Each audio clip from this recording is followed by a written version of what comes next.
अस्सलामुअलैकुम। आज की वीडियो में हम बात करेंगे ऑटो वॉशिंग मशीन की मेंटेनेंस के ऊपर। अगर आप ये चाहती हैं कि आपकी मशीन लंबे अरसे तक अच्छे तरीके से काम करे तो आज की वीडियो है आपके लिए। आपने वीडियो को आखिर तक देखना है कि आखिर हम अपनी इस मशीन की किस तरह से देखभाल करें कि ये ज़्यादा अरसे तक हमारा काम करे। तो welcome to Asma's beautiful world vlog. तो मेरी वीडियो को आपने एंड तक देखना है ताकि कोई भी पॉइंट मिस ना हो। पहला और अहम पॉइंट ये है कि हमने मशीन की सफाई का बहुत ही ख्याल रखना है। हर 2 हफ्ते बाद मशीन का अंदरूनी हिस्सा यानी ड्रम एक बार खाली चलाकर इसमें वाइट विनेगर या बेकिंग सोडा डाल लें, तो इससे मशीन की बदबू और मशीन की जो गंदगी है वो दूर होगी। अगर आप ऐसा नहीं करना चाहते हैं तो आप खाली भी मशीन को चला सकते हैं। इसमें पानी डालें और इसके साथ ही थोड़ा सा सर्फ डाल दें और मशीन को 1-2 बार चक्कर दिलाकर यानी इसको थोड़ी देर चलने दें और उसके बाद इसको आप पानी को जो है ना रिंस कर दें और इसको निकाल दें। तो इस तरह से भी जो मशीन है ना वो अंदर से काफ़ी हद तक साफ़ रहेगी। आपने वन टाइम सिस्टम को ऑन करना है इस तरह से और यहाँ पर आके आपने मशीन को ऑन कर देना है। बस आपने करना ये है कि आपने इसमें थोड़ा सा सर्फ ऐड करना है और साथ ही मशीन जो है ये ऑन होना मतलब साफ़ इसकी सफाई जो है वो होना शुरू हो जाएगी। अब अगर आप हर 2 हफ्ते बाद तकरीबन मशीन से इस तरह से भी सफाई करेंगे तो मशीन काफ़ी हद तक जो है ना वो साफ़ सुथरी रहेगी। जैसे ही पानी मशीन का ऑन हो तो आप मशीन में थोड़ा सा सर्फ, बेकिंग सोडा और साथ में विनेगर भी डाल सकते हैं।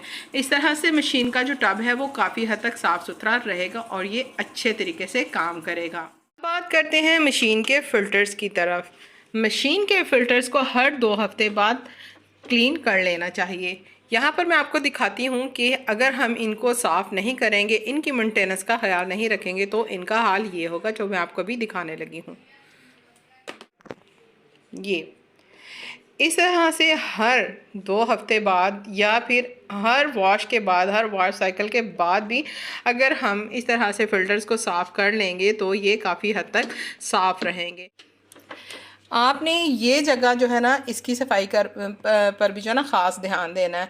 ये सफाई करना भी बहुत ही ज़रूरी है क्योंकि इस जगह पर भी काफ़ी जो है ना मैल कुचैल फंस जाती है। इसको आप मैनुअली साफ़ कर सकते हैं। यहाँ पर आप सर्फ और छोटे ब्रश की मदद से, टूथब्रश की मदद से आप इसको अच्छी तरह से साफ़ कर सकते हैं।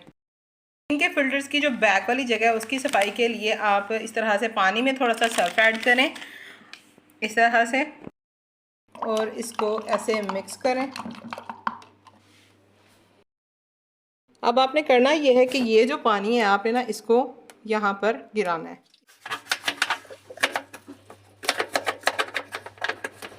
इसकी अच्छी तरह से नीचे तक, ये यहाँ भी बहुत ज़्यादा जो है ना कचरा हो जाता है, मैल जो है ना फंस जाती है, आप ये देख सकते हैं आप।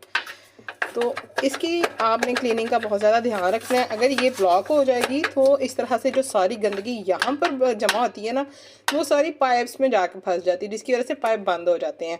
तो आपने इस चीज़ का भी ध्यान रखना है। मैनुअली आपने इसकी क्लीनिंग कर लेनी है।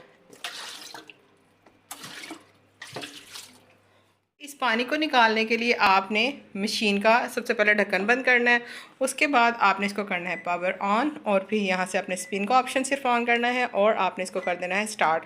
इस तरह से मशीन का सारा जो पानी है वो स्पिन हो जाएगा, निकल जाएगा और टब आपका जो है ना, जो ये पानी अंदर जो इकट्ठा हुआ है आपने सफाई जो की है वो सारा पानी इस तरह से निकल जाएगा। रिंस हो जाए तो आप इसको बंद कर दें।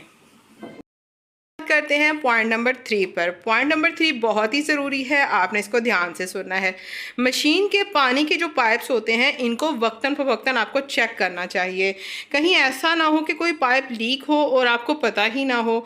आपने पानी का जो बहाव है उसको भी देखना है कि क्या वो ठीक है, कहीं कम तो नहीं हो गया।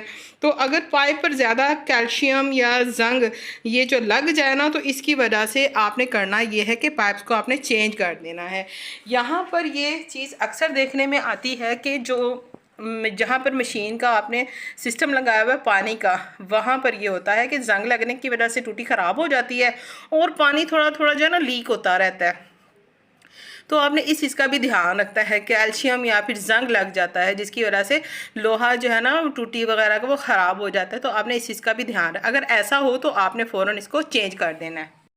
मैं बात करूँगी पॉइंट नंबर 4 पर जो कि बहुत ही ज़्यादा अहम है। बाज़ क्या होता है कि मशीन का ये वाला जो हिस्सा होता है ना, जो टॉप लोड मशीन का ये वाला पार्ट, यहाँ पर आप देख सकते हैं कि थोड़ी थोड़ी करते हुए काफ़ी ज़्यादा जो है ना वो मैल फंस जाती है। यहाँ पर ये जो सेफ गार्ड है ना, इसकी किनारियों में आप देख सकते हैं ये थोड़ी थोड़ी करते हुए ना मैल जो है ये जमा हो जाती है। और बाज़ात क्या होता है कि यहाँ पर पानी लगने की वजह से थोड़ा थोड़ा पानी लगता रहता है और वो फंगस की तरह ना ऐसे काई सी जम जाती है। तो इससे क्या होता है कि मशीन से बदबू आने लग जाती है और मशीन में ज़ाहिर सी बात है जरासीम भी जो है उनकी भी अफजाइश होती है और फिर हम परेशान हो जाते हैं कि मशीन में बदबू कहाँ से आ रही है। हमने तो टब जो है ना वो इतने अच्छे तरीके से साफ़ कर लिया है, तो फ़िल्टर भी हमने साफ़ कर लिया है, सब कुछ हमने तो क्लीन कर लिया है। सबके बावजूद हम कहते हैं कि क्यों मशीन से बदबू आ रही है, तो यही वजह है कि यहाँ पर जो है ना थोड़ी थोड़ी करते हुए मैल जो है वो इस तरीके से देखें जमा हो जाती है। इसकी सफाई का भी आपने बहुत अच्छी तरह से ध्यान रखना है। हर कुछ दिनों बाद, हर कुछ हफ्ते 2 हफ्ते बाद जो है ना मशीन की यहाँ से भी आपने क्लीनिंग कर लेनी है। आप देख सकते हैं कि यहाँ पर थोड़ा थोड़ा करते हुए अगर इसकी सफाई ना की जाए तो ये गंज जो है ये बहुत ज़्यादा हो जाएगा, तो आपने इसका भी ख़ास तौर पर ध्यान रखना है।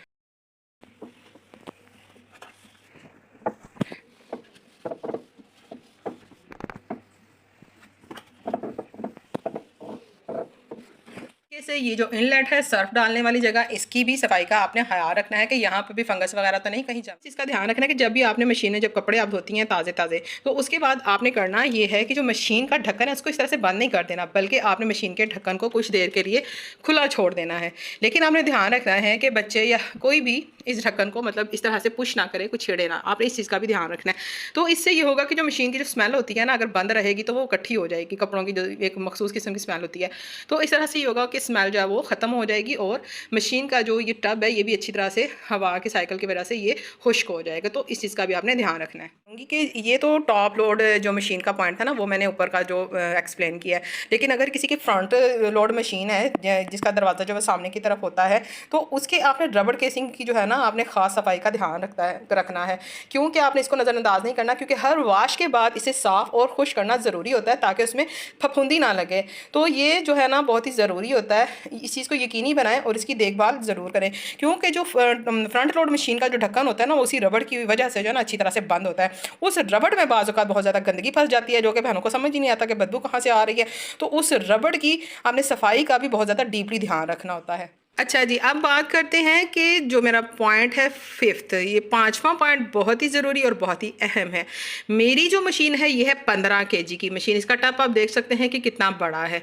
इस मशीन को अगर मैं टब को बड़ा देखते हुए इसको फुल कर दूं और दबा दबा कर अगर इसमें कपड़े डाल रही हूँ, और मेरी कोशिश है कि जितने कपड़े ज़्यादा आए मैं इसमें डालूँ, तो प्यारी सी बहनों ऐसा बिल्कुल आपने करना नहीं, क्योंकि ये बहुत बड़ा जुल्म होगा इस मशीन के साथ। अगर इस मशीन को आप नीचे की इसकी सारी सेटिंग देखें जो कि मैंने आपको एक वीडियो में दिखाई हुई है, इसकी मोटर जो है ना वो टब के लिहाज से इतनी बड़ी नहीं होती है। हम यही समझते हैं कि टब बहुत बड़ा है तो हम इसीलिए इसमें जितने मर्जी कपड़े डाल दें।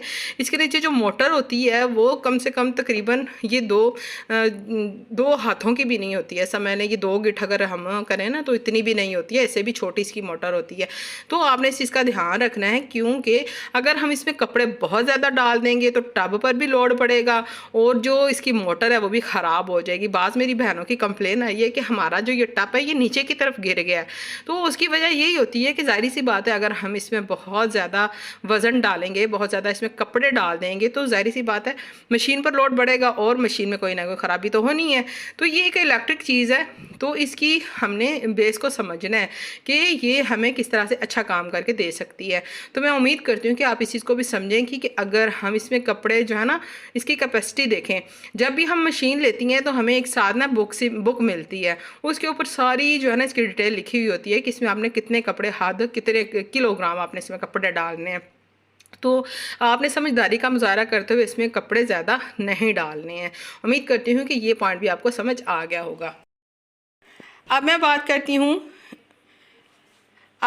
बात करूँगी जो मशीन का जो एक बहुत ही अहम पॉइंट है, वो ये है कि जो बिजली है उसका आपने ख्याल रखना है। अगर बिजली का वोल्टेज बहुत ज़्यादा कम है या ज़्यादा हो रहा है तो मशीन को आप ऑन ना करें। सर्च प्रोटेक्टर जो है ना